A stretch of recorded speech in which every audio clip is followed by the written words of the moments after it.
So there are 5 major ways that lightning can kill or injure a person or animal. But you might be surprised to learn that direct strikes are the least common way, and that lightning-sparked fires have merged into one massive uncontrolled blaze near Laponge Lake now in our province. That's the fire that's been threatening Beauval. So it's not just lightning, it's the effects of lightning that can be really dangerous. And I think we know that very well in our province right now.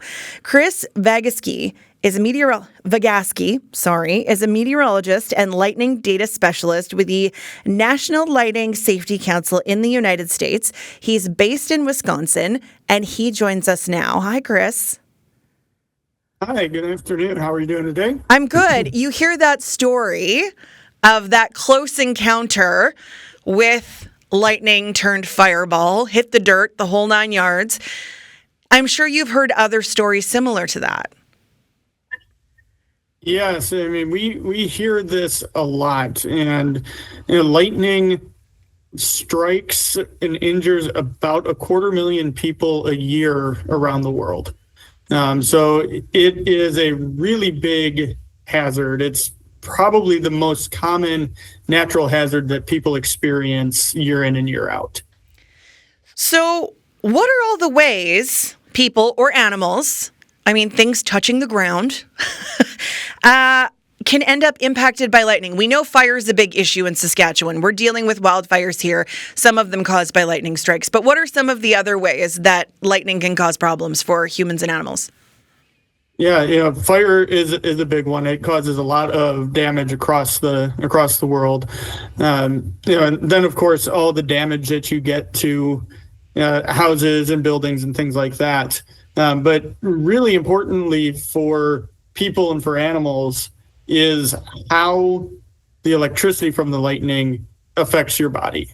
And people will tend to think that the only way people are struck by lightning is the lightning bolt coming down and hitting you on the top of the head.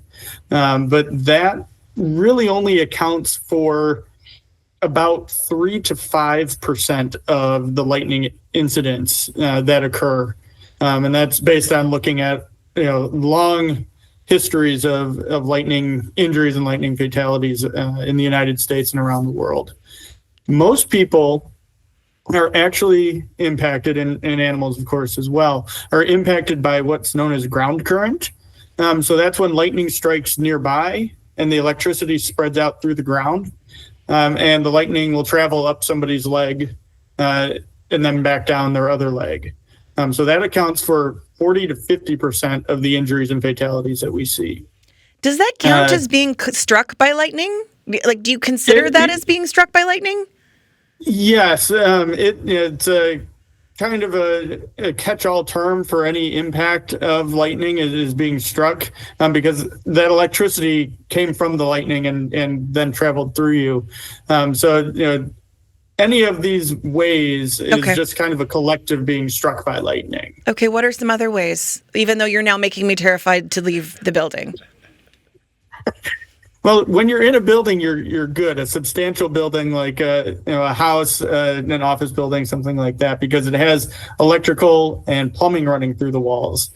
So as long as you're not connected to the outside through a corded telephone, a computer that's plugged into the wall, a video game controller that's plugged into the console, you're generally safe in that respect. But if you're standing near an object that gets struck by lightning, a tree, a vehicle, a light pole, electricity can actually jump from that object into you.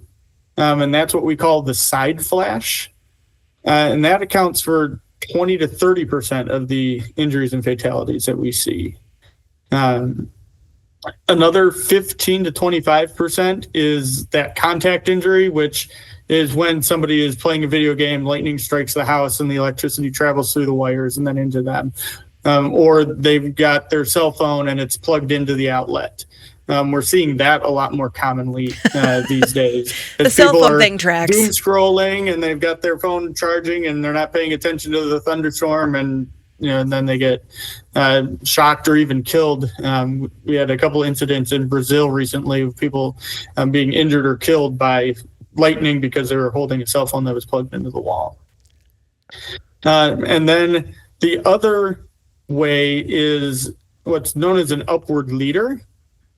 And that is basically your body is trying to connect to the lightning that's coming down from the sky. So anytime a thunderstorm passes overhead, there's electric charge up in the cloud. And because of that electric charge, it's bringing electrons up from the ground to try and neutralize that charge imbalance. And so buildings and light poles and trees and people and animals, they can all send up these upward leaders saying, here's my electrons, connect with me and I'll neutralize the charge for you. And even if the lightning doesn't choose your upward leader to connect with, there's still electricity flowing through you. So when the lightning occurs, that upward leader collapses and all that energy is traveling back through you. And that's the other way that people are struck by lightning. So it's really, really important that you're inside a substantial building or inside a fully enclosed metal vehicle when there are thunderstorms in the area. I had no idea that there were so many ways you could, like, quote unquote, get struck by lightning. You talk about injury or death, even just from the cell phone being plugged in. What does it feel like to be struck by lightning? Luckily, I have never been struck by lightning, so I don't have firsthand experience with that. What have you been told? So it is one of the most unpleasant experiences that you can deal with. The electricity that runs through your walls is about 15 to 20 amps. Lightning is thousands of times more powerful than that. So you have, for a fraction of a second, 30, 40, 50, 60,000 amps of current moving through your body. It's hotter than the surface of the sun. It's 30,000 degrees Celsius. And it's going to cause all sorts of problems in your body. It's going to mess with all of the nerves in your nervous system. It will trigger cardiac arrest. It could blow out your eardrums if you are directly struck.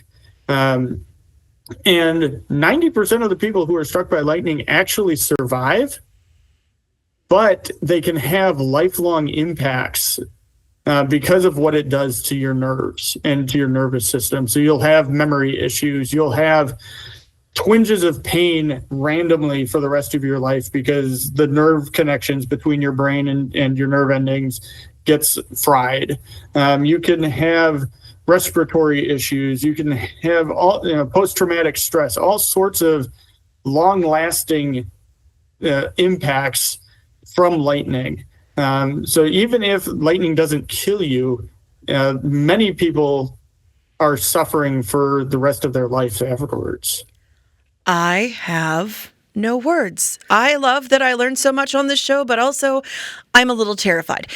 Can we talk about being in vehicles for a moment? Because I think when we're kids, we learn about what happens if we see a downed power pole. And there's the whole jump from your vehicle to the ground, don't touch the ground of the car at exactly the same time, trying not to continue that current if you're dealing with a downed power pole. That is not the same advice when dealing with lightning. I think, not to use a phrase here, but wires may get crossed there. What happens if you're in a vehicle and lightning strikes? The rubber doesn't save you? The rubber doesn't save you. That's a common myth, is that the tires, because they're rubber, they insulate the car. It's really the metal shell of the vehicle that is keeping you safe. And that's why also airplanes, which get struck by lightning every year in flight, they're also a safe place when lightning strikes. The electricity travels through the metal shell of the car or the airplane and then jumps to ground from there. And so the electricity is traveling around you and not through you when you're in a car, an SUV, an airplane. So it's not the rubber, it's the metal shell. It creates what we call a Faraday cage. And it just moves all of that electricity around you so that it doesn't go through you. What happens when a plane gets struck? I'm just making this worse for myself. What happens when a plane gets struck by lightning? You say it happens all the time. I have a trip planned. I'm just going to walk to Italy. I'm not flying anymore. Thank you. I'm sorry to have to tell you that most passenger airplanes are struck by lightning at least once a year. Like every plane gets hit once a year? The statistics Really? say that every airplane about once a year will get struck by lightning. It won't be every plane every year, but over the long term, all of those planes have come into contact with lightning at some point or another. It's a very bright and loud experience for the passengers because they're right next to the lightning when it strikes, so the thunder is very loud and immediate. It's a great big bright flash. The planes are made to resist it, so it doesn't usually have serious impacts on the electronics or anything like that. And the planes will continue on with their flight, or if it gets really bad, they'll make an emergency landing and get checked out. But after any plane is struck by lightning, they do a check of the plane to make sure everything's okay. It's a fairly common thing for planes and for vehicles to be struck by lightning. So, the fully enclosed metal ones, so no convertibles, no cloth top Jeeps, no golf carts, no ATVs, motorcycles. But a fully enclosed metal vehicle is a good way to stay safe from lightning. Okay, I'm going to tuck that most of the time it doesn't mess with the electrical system thing away in the back of my brain and just use that to feel better about this. Why is Saskatchewan so lightning prone in Canada? What is it about our geography or our topography that makes us so lightning prone? Yeah, it's a little bit of bad luck based on where Saskatchewan is. You have the Canadian Rockies in Alberta, and that the American Rockies going from Montana to Wyoming, Colorado, and further south. And what that does is provides a western edge for moisture from the Gulf of Mexico. So the moisture from the Gulf of Mexico flows northward. It can't get any further west than the Rockies.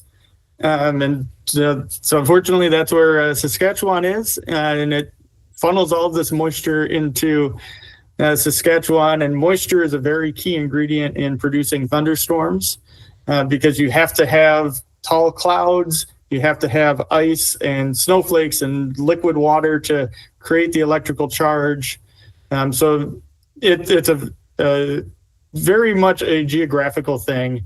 You get that moisture from the Gulf of Mexico flowing northward. You get cool air coming off of the Canadian Rockies, and that gives us our second ingredient for thunderstorms, which is instability. Instability just means that the air is cooler than a parcel of air rising up above it. A parcel of air, think of it as a big beach ball filled with air. And you throw that beach ball upwards. If the beach ball is warmer than the air around it, it's going to keep rising because it's warmer and it's less dense. The cool air from the Rockies helps to create an unstable environment. And then you have a source of lift. So a cold front, a warm front, a storm system. That's the third ingredient for thunderstorms. And southern, especially southeastern Saskatchewan and southern Manitoba, those are kind of the main lightning hotspots of Canada because that's where all of these ingredients come together most frequently. So it's the bad luck of geography of being where you are that gives that area more lightning than anywhere else in Canada. So when we talk more lightning, how much do we typically get here in a season? And how does that compare when we say we get more? What's quote unquote normal in a zone outside of ours? Well, in the Saskatchewan area, it's about 8 events per square kilometer per year. So it's not a lot. The square kilometer, about 187 football fields. And you're only getting about 8 events across those 187 football fields per year. So it's not that common. Certainly not in like places like Florida or Lake Maracaibo in South America or the Congo in Africa, where you can get up to 90, 100, 200 events per square kilometer. So it's a lot for Canada, and certainly if you compare to the Yukon or British Columbia or even Ontario, 8 is a lot. It's twice as much, 3 times as much as other parts of Canada. But across the grand scheme of things in the globe, it's actually a very small amount. I'm Sam McKeag. Today we are talking about electricity in the sky. We're talking about lightning, as Saskatchewan is more prone to it than the rest of the country, and it is responsible for one of the biggest fires happening right now in our province. We are getting emails in about your stories, and I would love to read a few of them. Katya writes, my father told us this story from when he was a boy living on a farm by Good Spirit Lake. It happened in about 1932. He was about 10 years old and harrowing a field with horses. He remembers a thunderclap and nothing else. It seems he lay on the ground for a few hours, and when he woke up, the horses and the harrows were gone. He didn't say that he had any adverse effects from this odd experience. My father-in-law, who was from Ukraine, used to say that if someone was struck by lightning in their village, they would dig a shallow hole and put the person in, of course, leaving their head exposed for breathing, cover their body with soil and leave them there for a few hours, and the lightning would be pulled out of them. They would recover.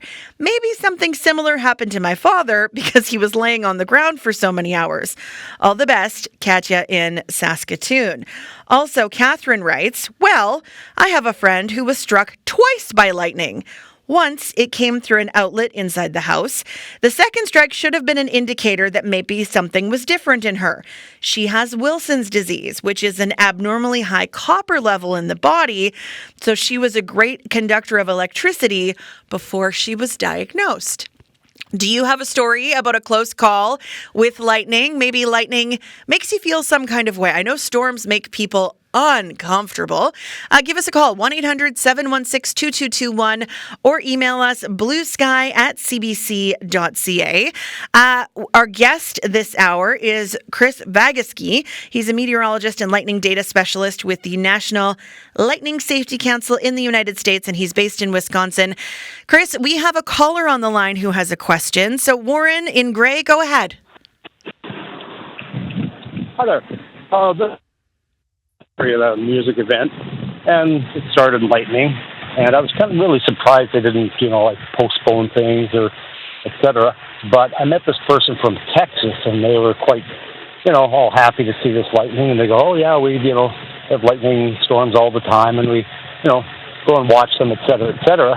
But we were in a tent, like a big festival tent, so it was mostly canvas, with some steel structure around it, and somehow I thought that really wouldn't be necessarily safe. Is that the question, is if those tents are safe? Yeah. Mm-hmm. Okay. Chris, when you're at an outdoor festival or you're camping or you're somewhere that you don't necessarily have a permanent structure, are those structures safe in a lightning storm? No, those are not. And that's why one of the things we remind people is that dry does not mean safe. Just because you're under an awning, a gazebo, a tent, doesn't mean that it's a safe structure.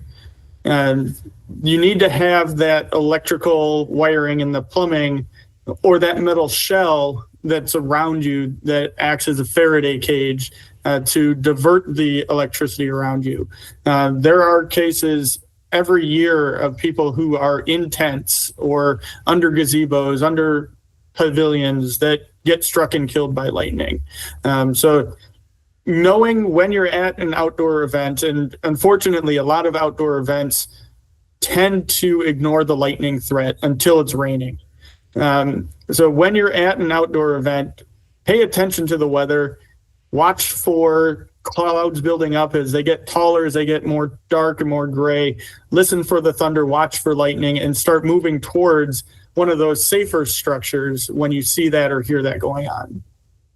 Okay. I want to. Oh, a caller just called in and wanted to say that the record for the number of times someone was struck by lightning is 7. Do you know if that's true, Chris? Is that the record? That is, to our understanding, it was a park ranger from the National Park Service in the United States. Struck 7 times? Struck 7 times. A friend of mine's a meteorologist in Virginia and is actually going to be doing an interview with that person's son later this year. How would you survive 7 lightning strikes? Luck. Is that luck? Would you want to be struck by lightning 7 times? I think you'd be darn unlucky.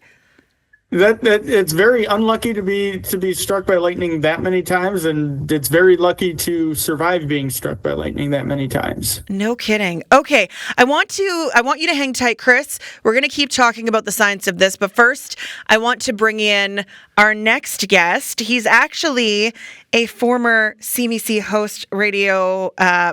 former host and producer with CBC Radio. Paul Grant's new novel, Astrophobia, is set in and around Moose Jaw, where thunderstorms light up the sky all summer long. They seem to get more tornadoes also in the Moose Jaw area than we do elsewhere. Paul also happens to live in Moose Jaw. He joins us now in our Regina studio to tell us more. What sparked this interest in lightning? Well, as you mentioned, we get a lot of it in Moose Jaw, and we sit on our balcony and watch the storms roll over, careful not to touch the metal railings. But we were walking through the Moose Jaw Cemetery, and there was a grave of Henry Battelle, who died in 1890 after being struck by lightning. The lightning came down the chimney, through the cook stove, across the kitchen floor, and struck him, his daughter, who was sitting on his lap, and her friend, who was sitting on the kitchen floor. They were all killed instantly. Oh, gosh.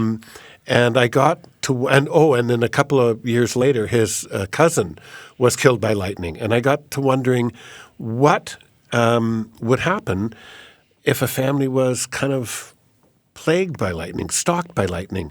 And I imagined these several generations of the Mackenzie clan who farmed near Moose Jaw and who in various ways had very unpleasant interactions with lightning through livestock or themselves, etc. What's your earliest memory of lightning? What do you remember? What does it take you back to when you think about childhood and lightning? I spent a few childhood years in Claresholm, when it was an RCAF training base in southern Alberta, and there was a lot of lightning there. That's where they fly the Harvards around and for training pilots. And we'd just lie out on the grass and watch the lightning storms. Apparently that's not a good idea, but we didn't know. So, yeah, it's fabulous. It's an exciting, thrilling, elemental feeling to be around that much power. I remember as a kid, we would sit on our back deck. My mom would take us outside, and we would watch, usually from a distance, of the storms. I think it's that they remind us of fireworks, like nature's fireworks, where it's a case of it's spectacular, you don't know where it's going to strike next, you're hoping it's not hitting anything. But even when you get the big sheet lightning, it's just it's that wonder of nature, right? That you're watching, but you don't think about the danger until you talk to someone like Chris, and he terrifies you to leave your house. But what inspired you to take these stories and this love of lightning and turn it into a novel? I pitched it to a publisher, and they bought it, which always helps. BWL, Books We Love Publishing, out of Alberta, but. I just thought this is imagine being stalked by lightning. I mean, imagine being lightning prone. Is it because you have too much iron or as somebody mentioned, copper in your bloodstream? Or is it because you've been a bad person, or are you just unlucky to be out in it? And it was the more I researched it, the more I realized, wow, this is, as Chris has been mentioning, it's a crapshoot. I mean, you can't get into your car with the rubber tires and think you're safe. You can't get under a pavilion and think you're safe. It's bigger than we are. We want to hear from you if you're listening today. Have you had a close encounter with lightning? What's your earliest memory of it? Give us a call, 1-800-716-2221, or email bluesky@cbc.ca. Everyone who shares their stories today will be entered to win. We have 2 copies of Paul's book to give away if you're interested in the villain that is lightning in his story. In your research, Paul, what were some other Saskatchewan lightning stories that stood out to you? Well, there was one where the fellow was out harrowing, and this sounds like one of your emailers. And the guy was struck by lightning. It melted all the paint on the harrow. He was okay. The horses were okay. His wife, a few paces away, was struck dead. Go figure that. I mean, it's unbelievable. People who have been literally rooted to the spot by the lightning and yet survive.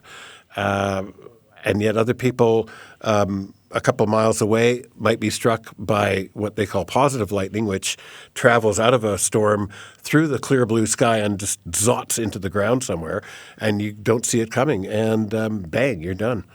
Did you know as much about lightning before you started, or is this all stuff you picked up through your research? Mostly stuff I picked up through my research. Did you do a historical search, or did you talk to current people involving it? How did you do your research? All of the above and more. Just a lot on the computer. Lightning strikes, some different types of lightning. For instance, they tell you to if you're in a lightning storm, lie flat on the ground. Not a good idea because there's ground lightning, and the more you're covered, the more ground you cover with your body, the more likely you are to be struck. So the best thing is to roll up into a ball. What was it like to research Saskatchewan's history with lightning while you were doing work on this? Well, I'm transplanted Saskatchewanian. I'm from Vancouver for my sins, but my wife is from Moose Jaw, and so we moved back here after we retired, and I just love the dynamism of Saskatchewan weather. It's such a drama queen, such an amazing dynamic sky here, and lightning is so much a part of it in the summer. This is when we get like 650,000 lightning strikes a year in Saskatchewan, most of them in the summer. So you're going to be entertained. Let's go to the phones. Wilma in Saskatoon is on the line. Wilma, go ahead.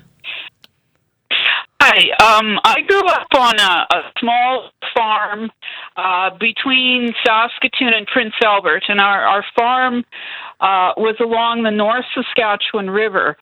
And during the 60s, my dad had CB radios, and they used those radios to communicate when they went into the field, so they could get help. But the antenna for this CB radio was attached to our house.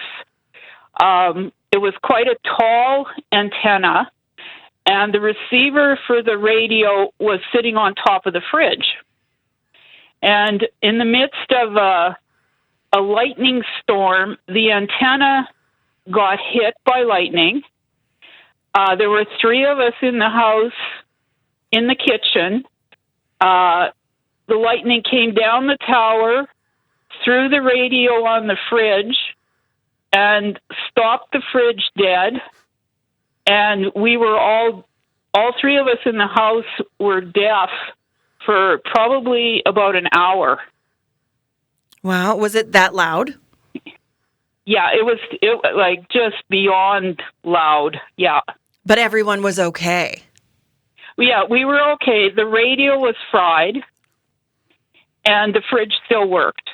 Oh, that's an odd thing. When you consider the cost of a fridge, that's, I guess, a good thing. Yeah, exactly. But my goodness, did it ever happen again? No, but we had some really bad storms there. I remember there was a family that lived across the river from us. They had, I don't know why you would have your windows open during a lightning storm, but a bolt of lightning went right through their kitchen and out the porch window. Oh, wow. when they were sitting there at the table. Well, what I'm learning today is this is really common in our province. So, Wilma, thanks so much for sharing your story.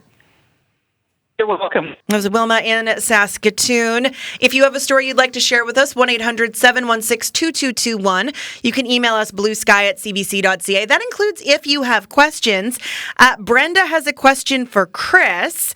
Brenda wants to know, what should people traveling by bicycle on the highway do when a storm approaches, when they have no structures nearby? You want to keep moving towards the safe place. If you stop, you're just keeping yourself in the storm for longer. And if you crouch down, you do that lightning crouch, that doesn't keep you safe. It just takes you from the size that you are to the size of a child. And we're not sending our kids to go play in thunderstorms. So keep moving towards the safe place as quickly as you can. You're more likely to get to that safe place than you are to be struck by lightning. So just keep moving towards your safe place. Can we talk while we're on that, the shrinking down in different sizes thing? The number of times I have been on a golf course and there's lightning and there's the running, joke about holding your golf club up in the air and will you get struck by lightning? What kind of truth is there to that and the conductor abilities of a golf club or an umbrella when it comes to lightning? So lightning tends to strike tall, isolated, and pointy objects. Trees, CB antenna that we just heard, tall spires on buildings. If you're a person at the beach, if you're a person on the golf course, holding up a fishing pole, holding up a golf club, that makes you taller and more pointy. So you don't want to be doing that. It's not going to attract lightning to you. Lightning doesn't get attracted to things. It's just how quickly does that upward leader that we mentioned get from you or another object to the lightning that's coming down from the sky. And that's coming down from the sky in 50-meter increments at over 200,000 miles an hour. So it's really, really fast. You're not going to see it. You're not going to really know it until you or something around you is struck. So drop the fishing poles, drop the umbrellas, drop the golf clubs, and just run, walk, get in the golf cart, bicycle, whatever, as quickly as you can to that safe place. Okay, that's good advice. Brian in Porcupine Plain is on the line. 2 short stories and a question. Brian, go ahead. Yes, we were at a park working and we were hauling garbage and a thunderstorm came up and started lightning, so we jumped in the truck and we weren't in there for 5 seconds and kaboom, and everything was bright orange. And after the storm cleared away, we saw the tree about 10, 15 feet from us been struck, and the wood was blown out 2.5 to 3 inches deep, spiraled all the way down from the top to the bottom. Why does it spiral? Chris, do you know why it spirals? So that is just the electricity trying to find the fastest path to ground. We've seen it if you look up lightning in golf courses or lightning golf green, you'll see the pattern that lightning makes as it moves through the ground. And that's what's happening there is the electricity is just moving through whatever it strikes, trying to find the fastest and easiest path to move where it wants to go. And those are called Lichtenberg figures. And they're really cool looking figures. It's like branching out of the electricity, but it's really just the electricity trying to find the path of least resistance. Brian, do you have another story or is that it? Yeah, one more. And I was going to play in a dance at a small town about 30 miles from us, and then a thunderstorm come up real bad. I pretty well almost had to stop because the rain was coming so hard I couldn't see where the windshield wipers going. And then it was bright orange, and then my truck stalled. But because it was rolling and it's a standard, it started running again. Do you think that the truck was hit, or was that just because I was close to a strike? Oh, that's an interesting question. I think you would probably know if it was struck because it would have been a really good jolt that you would have felt, especially if it was a direct strike. But there's a lot of electronics in cars, whether you think about that or not. That a really strong electric surge can have impacts on those. Sometimes it just completely kills the car. Sometimes it's just a minor interruption. Okay. Okay, yeah, I was always wondering about that, so thank you very much. Brian, thanks for your call. Debbie in Saskatoon, go ahead. Oh, hello. Hi. I'm really enjoying your program and all the details. Born in Saskatchewan as a child, we used to watch lightning outside of the house. Us too. And maybe that wasn't very, and I also love the way you spoke about Mother Nature's fireworks. Yeah. So that's my first memory of lightning. But we had a strike up at Turtle Lake, July 14th, 2000. It took out the tallest tree on the lot, and thank goodness we had a structure. But for some reason, I was awakened, and I saw the tree come down on the side of the car. And to this day, it was the same time when they had that horrible storm in Alberta. Very hot. But I don't really have a question, but I still have the bark that came off the tree, and the tree must have been about 60 feet.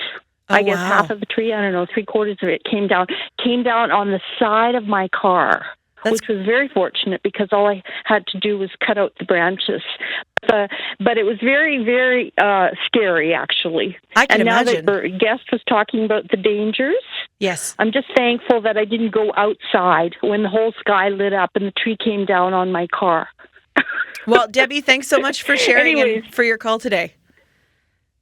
Yes, and thank you for your program. Well, you're very welcome. Bye.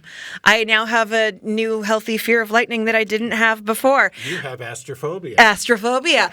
I'm not actually scared of lightning, but I think that we take for granted Mother Nature sometimes, and that thunder and lightning don't freak us out because until they're right in front of us, they don't do the same damage until they're right in front of us that hail or flash flooding can do. Paul, when you were doing research for your book, any myths that you were able to debunk? Well, as Chris mentioned, rubber tires on your car ain't going to save you. Laying flat on the ground ain't going to save you. You're still the tallest thing on the prairie. There are all kinds of myths. People who attract lightning with high iron content. The thing that I was surprised about, and nobody can explain this, is that men are 4 times as likely as women to be hit by lightning. Go figure. Chris, can you explain that? Is it a height thing? No, it is most likely a personality thing.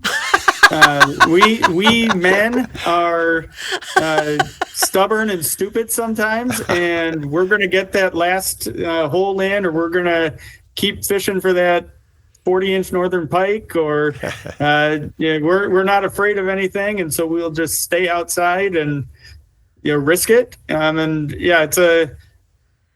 It's about 80% of lightning victims, and this is really a global thing. 80% of lightning victims are men. The joy that answer just gave me. Tanis wants to know why an entire herd of cattle would be killed by a lightning strike rather than those who were just closest to the hit. Yes, that is, and believe it or not, there are several papers that are written about animals being struck and killed by lightning. And there's a very specific reason for that. And actually, I just saw a story recently as well that there were a bunch of Canadian geese that were killed by lightning in Montreal a few years ago. So animals are more at risk of lightning than humans are. And it's because very often it's the 4-legged ones. And their legs are spread out over a distance. And so the electricity will travel up one set of legs, move across their body, and down the other set of legs. And when it does that, it moves across all of their vital organs. So it moves across their heart and their lungs. And because their legs are spread apart, there's what we call a potential difference. So there's a difference in the amount of voltage from one set of legs to the other, and that allows that current to continue to flow. And so it's very unfortunate for those animals that you get electricity flowing and it's flowing across their vital organs. And a few years ago, there were, I think, 30 cattle that were killed in Saskatchewan by lightning. There have been cases of hundreds of reindeer in Norway, giraffes, elephants. Oh, giraffes would have a hard time with the tall and pointy thing. They do. So yeah, there are several stories of giraffes being struck and killed by lightning, elephants and gorillas even. So it's not just a human issue; it is an animal issue as well. Deb emails in, I heard people on a podcast once say they had a glowing orb float across their living room during a lightning storm. Is that ball lightning? Please explain. Yes, ball lightning is one of these still great mysteries of lightning. We're still trying to figure it out. What is it? What causes it? It's something that lightning physicists are working on. Some people I know are trying to collect stories about it so that they can look at the lightning data, look at the meteorological conditions to try and understand what's going on. So maybe at some point we'll know exactly what ball lightning is, but it is still one of those great lightning mysteries. Okay, I've got some quick rapid fire questions here because they're coming in fast and furious now. June wants to know, are electric cars more likely than fuel cars to be struck by lightning? No, it doesn't matter. Lightning is going to strike where it wants to strike. Susan says, we have a gentle giant farm dog named Grunt who's quite afraid of lightning. When a storm is coming, he watches the sky, and as soon as he sees the lightning at the door, he comes in. In all other situations, he's a brave protector of our property, but thunder and lightning is definitely his kryptonite. We weren't home one night during a fierce storm. He was gone from the yard when we got back. He made his way back to the door covered in yellow canola flowers because he was hiding in the field around on our property. This has been such an insightful show. Paul, thank you for your book and for the inspiration to have the conversation. Chris, thank you for your knowledge in making me terrified to leave my house and get on an airplane. And I hope if you love this episode that you'll look it up on the CBC Listen app and share it with a friend, because this has been so insightful and so fun. And I just appreciate both of you for your time and expertise. We do have 2 copies of Paul's book, Astrophobia, to give away, and we will do that after the show. Our producer, Joelle, will be in contact with you. My guests today have been Paul Grant, who's based in Moose Jaw. He's the author of a new book, Astrophobia. And Chris Vagasky, who is a meteorologist and lightning data specialist with the National Lightning Safety Council in the United States.